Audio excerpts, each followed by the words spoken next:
Everybody, today I'm going to do a VR for Darren over at Return to Collecting. Darren just hit 1,000 subs, which is amazing. Congratulations. He's like, hey, let's do something fun. Let's do a VR, do a little contest with the community because, one, it's fun to do. It really is. Gets everybody's juices going, gets everybody showing off stuff, and just kind of gets people mingling. I think a lot of times we kind of like sitting at a school lunchroom. You kind of sit with the same people all the time, but VRs and things like that will get you sitting at other tables and hopefully meeting some new people and just enjoying the hobby and expanding, I guess, your knowledge level of people in this one. So what actually got me really pumped to do this one is that I'd watched 5 or 6 other people do theirs. And it's fun to see what people are collecting. I guess I should start with what the VR is all about. It's celebrating Darren, but it's a two-parter. One is talking about what is your goal card for your collection in the next 12 months. Not necessarily like what is your grail card, like what is, if you had all the money in the world, what would you get? This is what I'm going to get in the next 12 months, and this is kind of why, maybe some history behind it.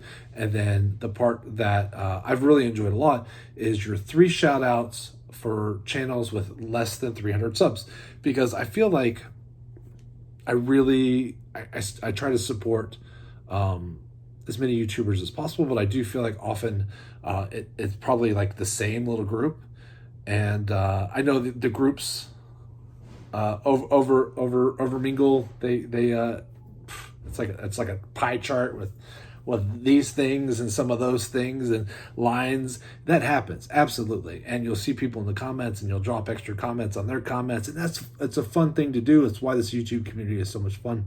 But I feel like sometimes I don't see everybody. I mean, there are people that get referenced and I'm like, I have no idea who they're talking about. So what I've enjoyed doing is all of those recommendations for channels with less than 300 subs. I go to all of them. I make sure that I'm subbing them up to help support the community growing together. #grow together, and just and seeing what they're all about. Some of them are collecting kind of the way I am, although I feel like I'm pretty eclectic. And some of them are really specialized into a small niche, and that's kind of fun to see because that may or may not go with how I do my thing, but it's just fun. So I'm going to start off mine with my 3 channels with less than 300 subs. One is Pastor Ken's Curveballs, actually, and you can't see it, but I have cards everywhere because I've been looking for cards to send to him because he's a set builder.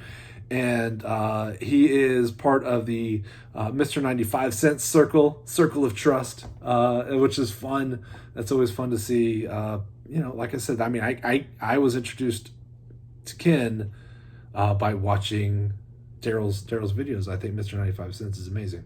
One of my favorite people.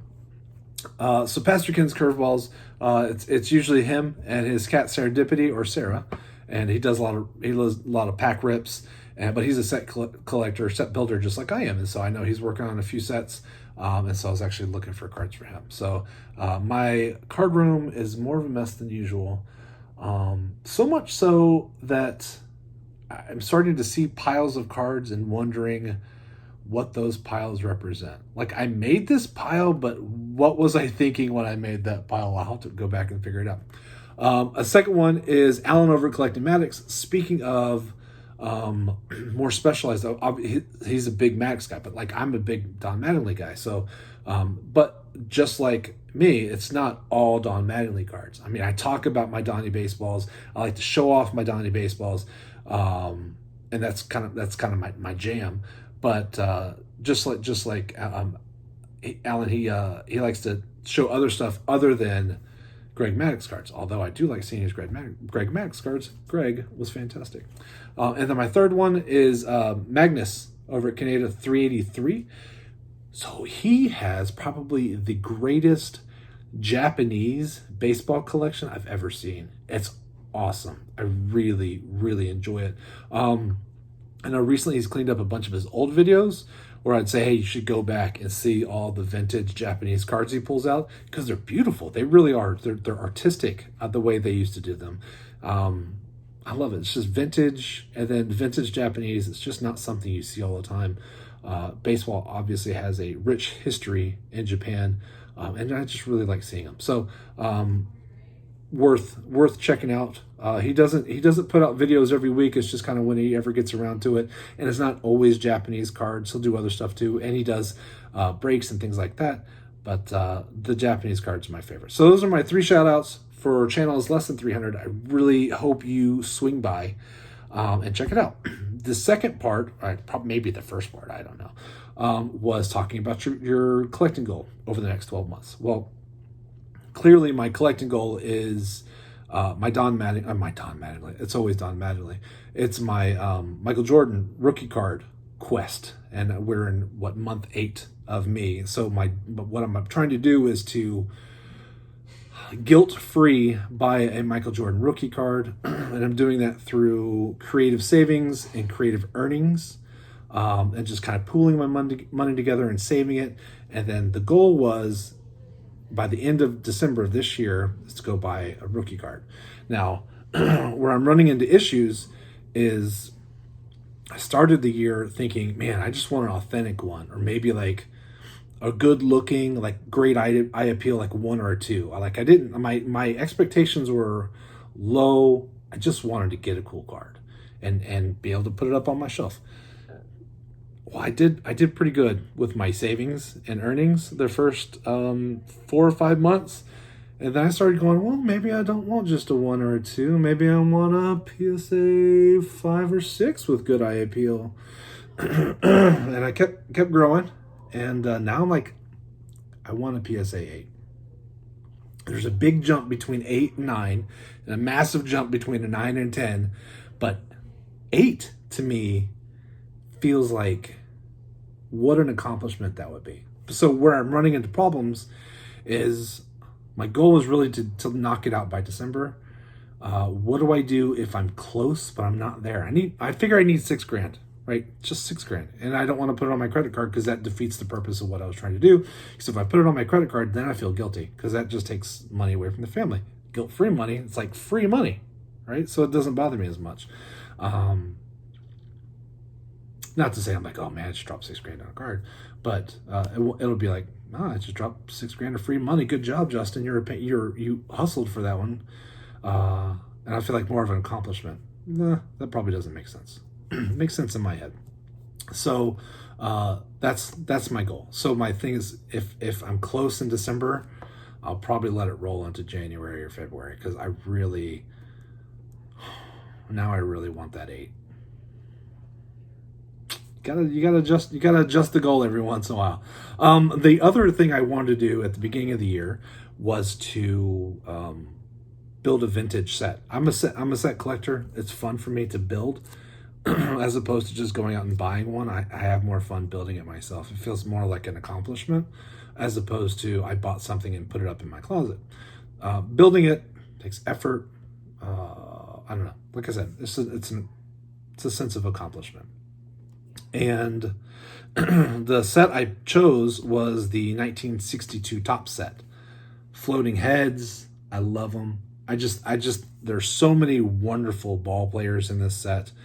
There are some expensive cards in this set, but I'm not trying to get anything graded. I'm just looking for all raw cards, and even raw, some like the Mantles and the Hank Aaron's and stuff. Those are pricey cards, but I didn't hit it as hard as I should have. I bought some singles, and I started slowly building a set, and then here over the last week or so, I picked up some lots, and so my goal this year was to.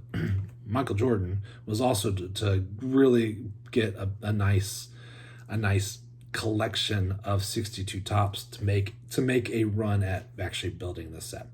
And so I'm going to show off those cards now.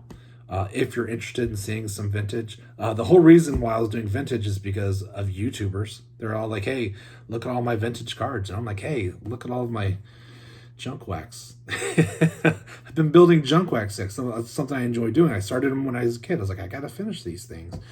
And so I've been enjoying that. And I've been taking all my duplicates and TTMing, and I've really had fun TTMing. So I guess my goal for the next 12 months is to, I don't know if I'll finish my set, my 62 set, but I'd like to get at least, hold on. Sorry, I had a frog in my throat. I'd like to at least get one of the big boy cards. A Mano or a Hank Aaron, I think would be, those are the two I think I want the most, although there are lots of other wonderful cards. So one or two big boys, continue to build out my commons. It's not fair to call them commons because I think they're all wonderful. And then just see how I'm looking at the end of next year as far as building the actual set. I also plan on having another hobby goal like I did this year, except there's so many things I like and I want, because our collection is so varied, from sports cards to memorabilia to coins and currencies to Pokemon to Star Wars. It's just, we like all sorts of stuff, and that's what makes it more fun for me. That's just the way I do it. If I focused everything on one thing, I would have a really great collection, but I don't think I would enjoy it as much. I like to collect things that make me happy. And so what I did is I made a list of all the things that I really kind of want, specific comic books and things like that.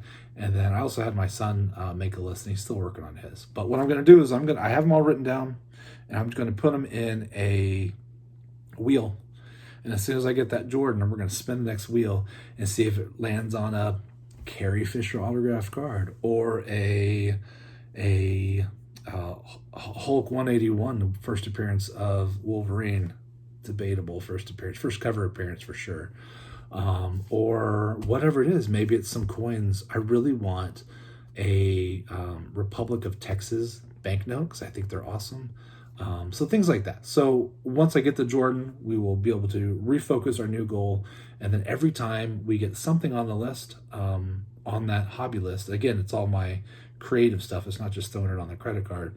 We'll be able to do another one. So it'll be my list and then my son's list. And my wife doesn't really have a specific list. Although if she ever comes up with something, we'll add it. But that's it. So swing by, say hey to Darren. I'm not going to do it on this one, but I'm going to show off. I'll do a separate video and show off this big stack of 62s that came in today.